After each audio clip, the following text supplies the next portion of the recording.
That's right.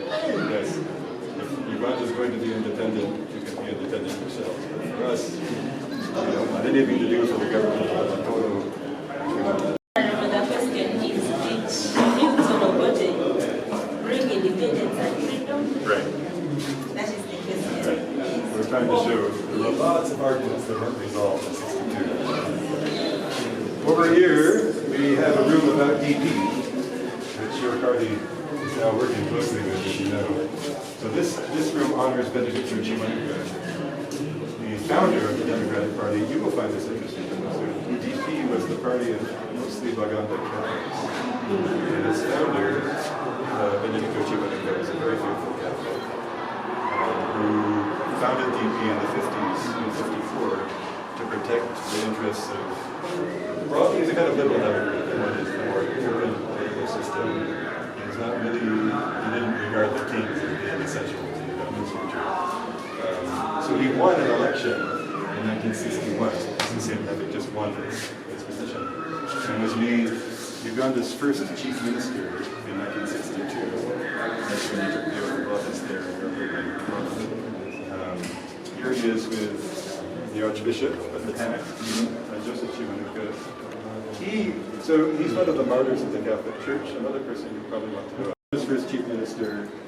Later, in the 60s, he became leader of the opposition, was imprisoned by Obote's government, released in 1971. Idi Amin made him Uganda's first African chief justice for about a year. This is his judicial leader.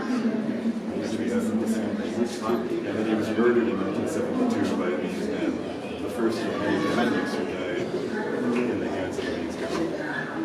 They are still doing those prayers to see if he can be released in the future. Yeah, they were here yesterday with the panel discussion. And up to now, when they speak, of course, they didn't bury their father. Yes, yeah. So their wish one day is to find at least a home, and it is buried. Yeah.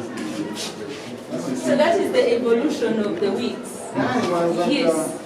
I was at 8 and 11 and I made that only prayer around 2 months. No, 3 months ago. Yes. And I had gone to do mine. Yes. So come to do his also. Wow, wow. We have a little. Is this captain?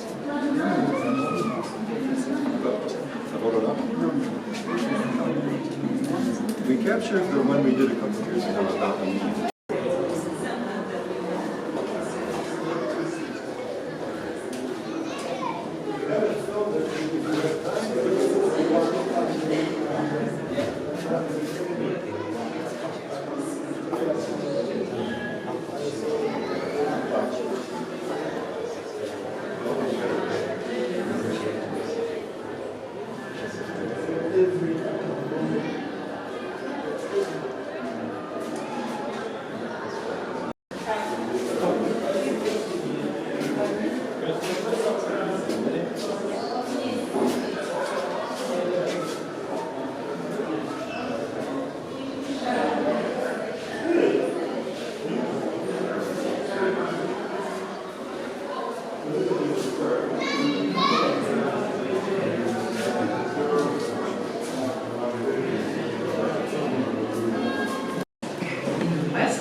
At the center of things was Uganda, the most popular and prosperous part of the Uganda project.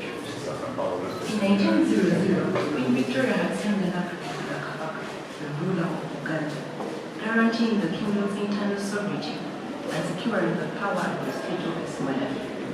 This film has recently been recovered from the archives of Uganda Broadcasting Corporation. It shows the British Queen Mother during the 1959 visit to Uganda.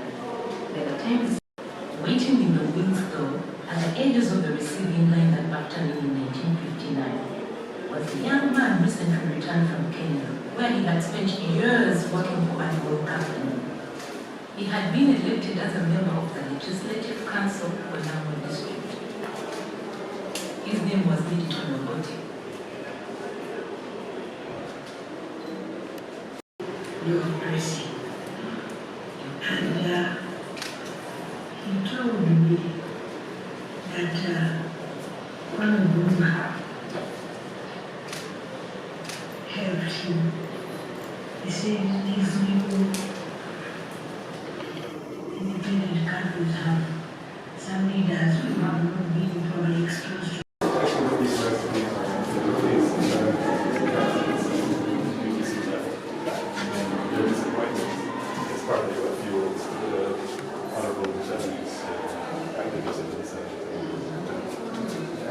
This is a lovely little exhibition that features pictures made in 1962-63 by a studio photographer in Belize, in Angola.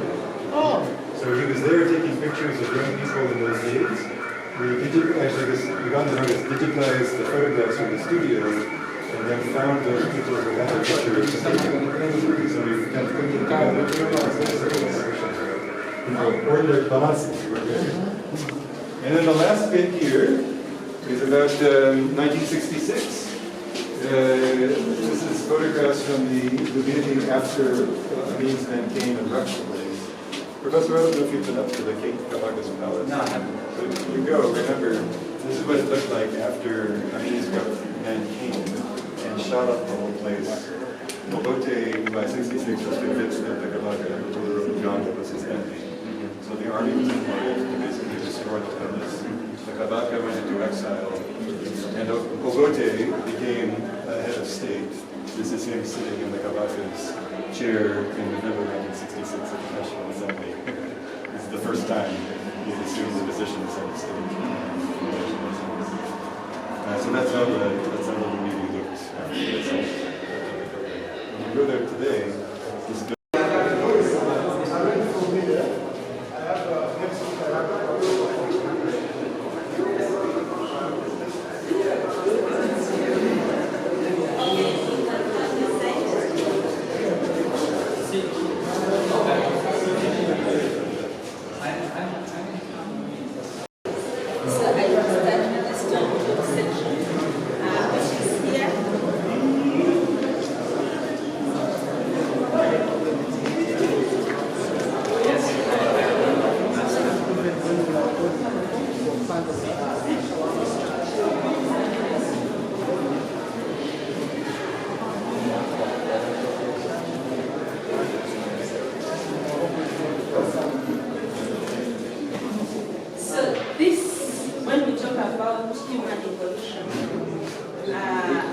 How human began like cutting animals, killing animals with stones.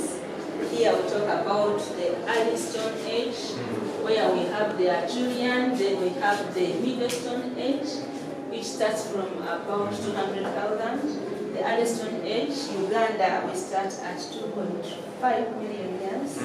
And then Middle Stone Age, actually, of course, Arthurian, it's a French name, because the first stone tool was of this age was formed in France, and so it was named Arthurian. Then for Sango and Honorable, we have Sango Bay. Now it is everywhere in the world. When you hear about Samoan, the Middle Stone Age, it comes from Uganda, same as Papuan and others like Kagera in Kagera region. So the Late Stone Age, which I am studying right now, is where the transition, because the transition was from when they are using big stones, then the technology improved and the brain came to about 600 millimeters. Then they started using smaller, and then the Late Stone Age, now they were in small stones because they were able to use the spears. They would haft on the sticks. And now, because even climate change, when you are talking about climate change, we start with the evolution of human beings. And here, that's when we are, of course, walking bipedally. As in, we are getting to atomically formed human beings, we are walking bipedally. So in Uganda, there are different sites which are having Late Stone Age. And these are, in terms of cooking, these are the pots that they started with. I don't know, Honorable, if you get and so this site,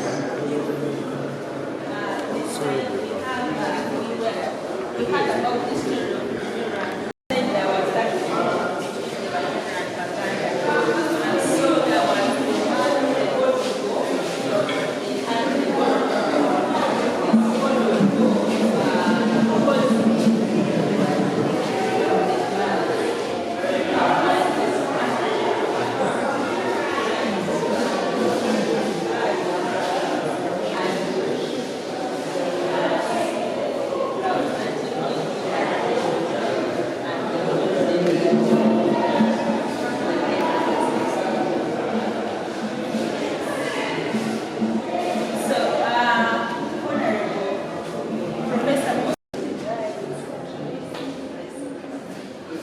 And so this side,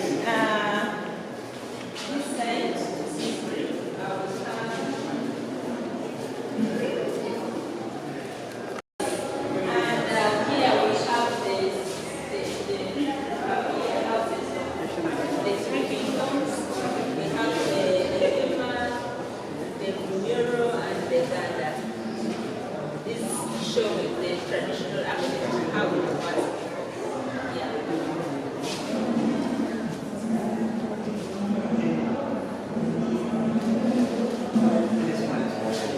So this one is representing the tombs of the pharaoh tombs.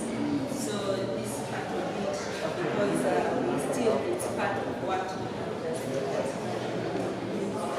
And the last one, of course, the museum is even when we want to expand. Yes, this is Nakaima. Nakaima is one of the patrons in the last dynasty of the Batrese. And she was a priestess, and she believed had powers. And so her, of course, medicine was within the foundation. And so we have the Nakaima tree, which we have also gazetted.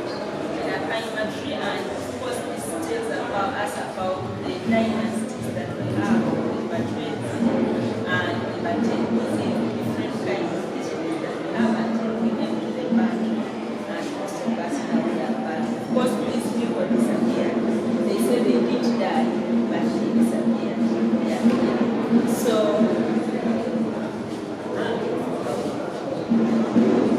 okay.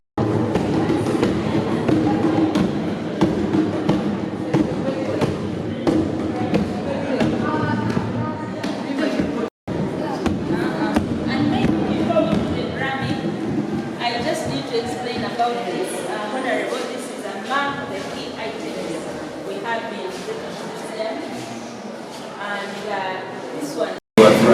But ours is a token of appreciation. The right hand was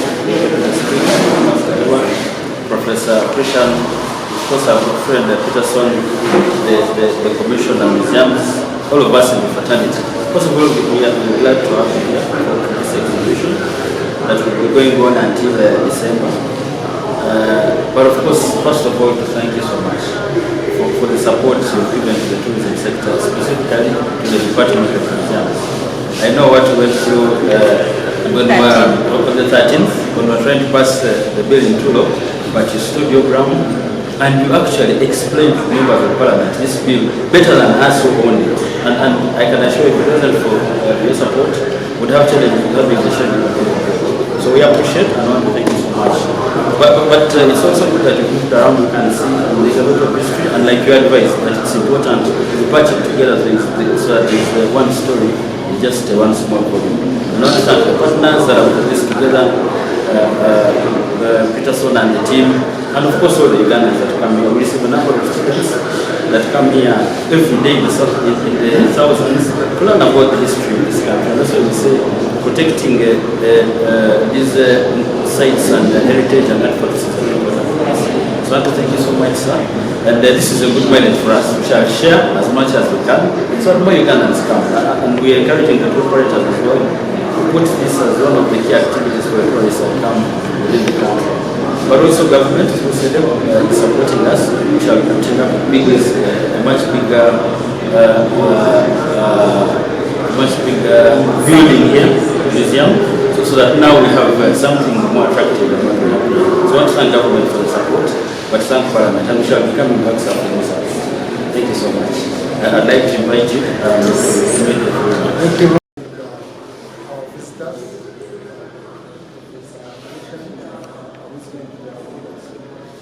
they met me and talked to me if I started wrong. It was 2018, my dream was making council.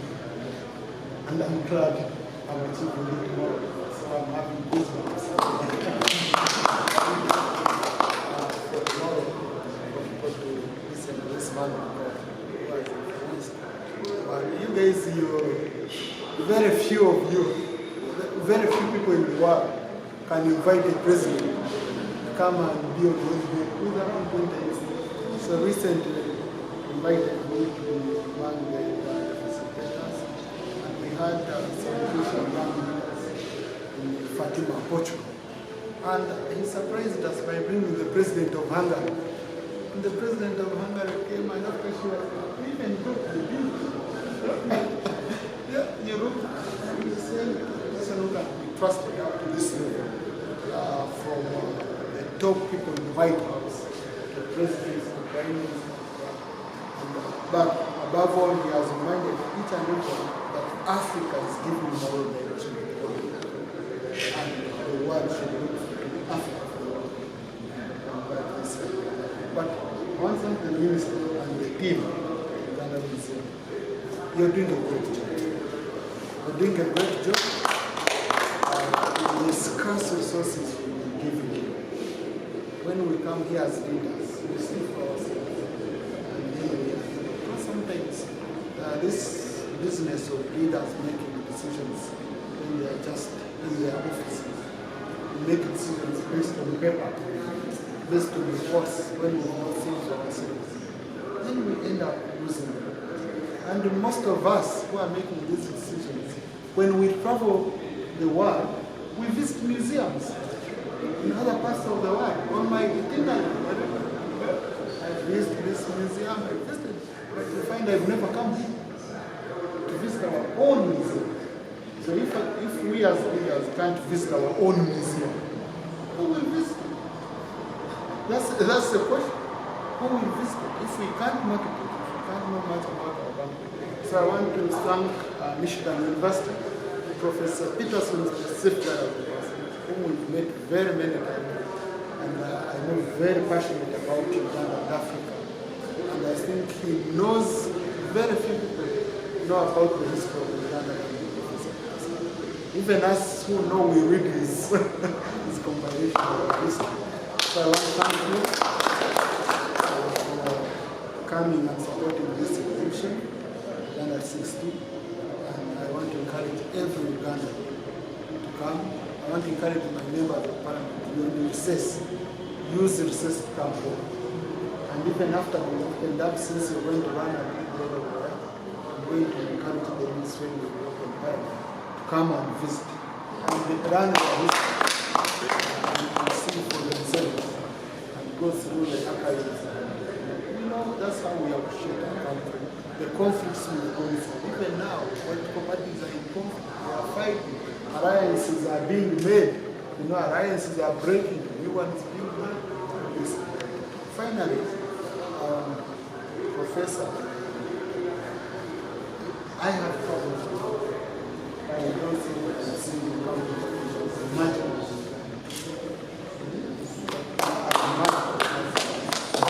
You know, from the weather to the people, to the easiness of whatever you want to do, to your freedom, from your freedom of life. You might have a few people trying to paint a certain picture of Uganda, but there are people who want to achieve something beyond what is here. Personal achievement, very something, paint a certain picture. Personal ambition, very some people paint a certain picture of Uganda. Because there are people who will go paint a picture of Uganda. That's why you want to so that they go and get visas or permanent residence or citizenship or other countries. But after getting it immediately, they come back to Uganda. In around in a year, whenever they save some money, they come back to Uganda. But when they are processing passports and citizenships of your country, they were saying, Uganda, if I step in, I'm killed. Okay? But their families are here, and they are living peacefully. They even have thriving businesses. All money they make from the account, they send it back to the country. They paint it as impressive as the country life and survive. So it's very, very important people like you have influence in the world to explain to the world. I have been listening and people are enjoying the peace, and the people are welcoming, and everyone is happy. People might have issues which are personal. Not everyone is happy in America. Not everyone is happy in there.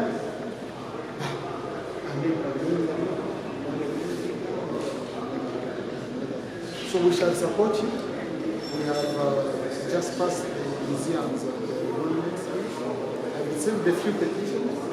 We look at the areas which have been declared as national heritage sites. But it's all about Ministry of Tourism. I want to encourage you. Once the bill is complete, every area you have declared a national heritage site, reach out to the people who have been using it, reach out to people who have been expanding that area, and I'm sure that this is for protection. The law is aimed at protecting it.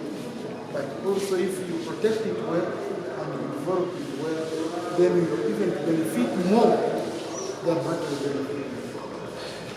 Professor, welcome to Uganda. And greet Uganda is watching this movie. Say what visiting the Archbishop, the Anglican Archbishop, he said something very beautiful. He said, God was in a good mood when he created Uganda. Wow. And I think that summarizes very well what Uganda is and how I've experienced Uganda for the second time now. I only want to say one thing to Ugandans. Stay true to your identity. That's the most important. All the rest will follow. Don't let any country tell you what you should be or what you should do or what procedures you should take. Just be yourself as a country. Stay true to your identity.